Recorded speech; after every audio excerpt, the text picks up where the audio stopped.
जय Hind. South America mapping का ये पार्ट 7 है। इसमें हम रिमेनिंग चीज़ें देखेंगे। तो ये है कैरिबियन सी और 0 डिग्री लेटीट्यूड से ऊपर को नॉर्थ अटलांटिक ओशन, नीचे साउथ अटलांटिक ओशन। उसी तरह से पैसिफिक ओशन भी 0 डिग्री लेटीट्यूड से नीचे साउथ और ऊपर को नॉर्थ पैसिफिक ओशन। वेनेजुएला में एक लेक है जो कि ओशन को टच करती है। इसका नाम है लेक मैराकाइबो। लेक मैराकाइबो में ऑयल डिपॉजिट्स हैं। वैसे भी वर्ल्ड के लार्जेस्ट ऑयल डिपॉजिट्स वेनेजुएला में है, लेकिन इनके पास इसको एक्सट्रैक्ट करने की टेक्नोलॉजी नहीं है। इसके साथ लगती कंट्री है कोलंबिया, जो कि अटलांटिक ओशन और पैसिफिक ओशन दोनों को टच करती है, और साथ में पनामा कैनाल के साथ भी इसका एक्सेस है। लेकिन फिर भी इसकी कुछ खास डेवलपमेंट नहीं हो पाई है, क्योंकि यहाँ पे नार्को टेररिज्म बहुत ज़्यादा है। यहाँ पे कोका प्लांट जो होता है जिससे कोकेन निकलती है, उसकी प्लांटेशन भी यहाँ पे होती है। नेक्स्ट जो ये लेक है, ये है लेक टिटिकाका, जो कि पेरू और बोलिविया के बीच में बॉर्डर पे है। ये हाईएस्ट नेविगेबल लेक है वर्ल्ड की, और ये फ्रेश वाटर लेक है जिसमें जो वाटर आता है वो एंडीज माउंटेन से आता है। और ये पहले क्रेटर था, बाद में इस क्रेटर पे लेक बनी है। और ये साइड में आप देखेंगे Andes mountain range. Andes mountain range के साथ में यहाँ पे काफ़ी जो एरिया कवर करती है वो है चिली। चिली जो कंट्री है, इसमें 3 लोकेशन है, एरिका, इक्विक और एंटीफोगास्टा। इनको याद रखने की ज़रूरत है, क्योंकि यहाँ पे प्रचुर मात्रा में कॉपर फॉस्फेट और लिथियम पाया जाता है। क्योंकि यहाँ पे गुआनो बर्ड्स होते हैं जो कि फीकल मैटर यानी कि जो अपना वेस्ट है वो यहाँ पे गिराते हैं, जिनके जो फीकल मैटर में फॉस्फेट होता है। यहाँ पे नाज़का ओशियनिक प्लेट और साउथ अमेरिकन कॉन्टिनेंटल प्लेट जब आपस में टकराई तो कन्वर्जेंस से यहाँ पे ट्रेंच फॉर्मेशन भी हुई है, क्योंकि सबडक्शन हुई है। सबडक्शन के बाद जो ट्रेंच बनी है यहाँ पे, उसका नाम है अटकामा ट्रेंच।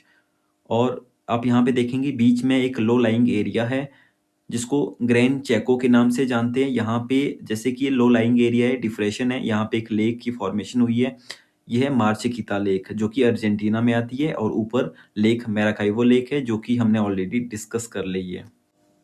साउथ अमेरिका में जो नीचे यहाँ पे एक आइलैंड है, इसको टेरा डेल फ्यागो कहते हैं, और इसका जो टिप है इसको केप हॉर्न कहते हैं। और इसके बीच में जो स्ट्रेट है इसका मैगेलन स्ट्रेट के नाम से जानते हैं, क्योंकि जो मैगेलन है उन्होंने अपनी जब यात्रा यहाँ से की थी अपनी शिप से, तो उनके नाम से ये मैगेलन स्ट्रेट नाम पड़ा। ये फर्स्ट पर्सन थे जिन्होंने नेविगेट किया पूरी अर्थ को अपनी शिप से।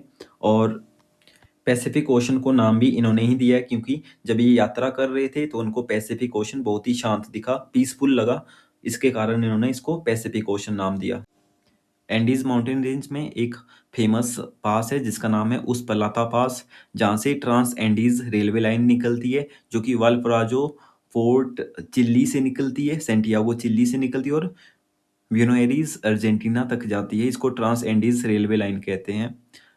यहाँ पे आप फॉकलैंड आइलैंड देखेंगे, और ऊपर आप देखेंगे यहाँ पे 0 डिग्री लैटिट्यूड पे यहाँ पे गैलापागोस आइलैंड है, जहाँ पे चार्ल्स डार्विन ने अपनी रिसर्च की थी और उन्होंने अपनी डार्विन्स थियरी ऑफ इवोल्यूशन दी थी।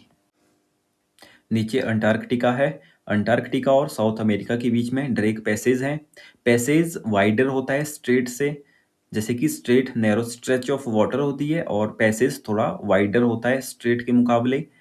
अगर आप बात करें साउथ अमेरिकन कंट्रीज की जो इक्वेटर को टच करती हैं, तो वो है इक्वाडोर, कोलंबिया और ब्राज़ील। 3 कंट्रीज हैं जो कि इक्वेटर को टच करती है। तो बात करते हैं साउथ अमेरिकन कंट्रीज की, जो कि ट्रॉपिक ऑफ कैप्रिकॉर्न को टच करती है, यानी कि 23.5 डिग्री साउथ लैटिट्यूड को टच करती है, जिसमें 4 कंट्रीज है, Chile, Argentina, Paraguay and Brazil. तो यह है रियो दे जनेरियो, जो कि ब्राज़ील में आता है, और ब्राज़ील की जो कैपिटल है वो है ब्राज़ीलिया। साउथ अमेरिका में 13 कंट्रीज है, और जो ब्राज़ील है वो सबसे बड़ी कंट्री है। ब्राज़ील सभी कंट्रीज के साथ बॉर्डर बनाती है। इक्वाडोर और चिली को छोड़ के ब्राज़ील सभी कंट्रीज के साथ बॉर्डर बनाती है। Thank you.